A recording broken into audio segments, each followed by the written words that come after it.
What would you do if tomorrow Netanyahu accepts Islam? What would you do? Me and you, we'd never accept it. We say, our head would explode. I'll never accept that. Because we don't have that submission. That is exactly what Abu Bakr saw when Abu Sufyan became Muslim. That is exactly what Umar radiallahu anhu saw when Khalid ibn Walid and Suhail ibn Amr became Muslim. To the point where Umar, before Abu Suhail became Muslim, he was the biggest propaganda machine against the Muslim Ummah, saying the most evil things. Umar radiallahu anhu said to the Prophet ﷺ, let me cut out his tongue so he can no longer use it for evil. And the Prophet Muhammad ﷺ, ever the merciful, kind person, he said, oh Umar, do not do that. Perhaps Allah will use his tongue for the sake of Islam one day. And subhanAllah, that is exactly what happened. It's exactly what happened. He accepted Islam maybe in his 50s or later.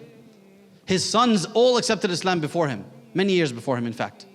And he tied them up and put them in shackles, and he put them in prison because they became Muslims. SubhanAllah. I say this why, I don't want to get too much into the stories, but it's very fascinating stories. Look at the transformation that Islam changed within their hearts, and they became wonderful, amazing people. So if this is the effect that Islam and Salah and Siyam and Quran and Ibadah had on these people who were the biggest enemies, they became كَأَنَّهُ وَلِيٌّ حَمِيمٌ. They became the closest of friends. And they became حَسُنَ إِسْلَامُهُمْ. The Islam was very sincere, and they became the biggest fighters for Islam. This is the transformation that Salah and Siyam and Masjid and Quran did to the heart.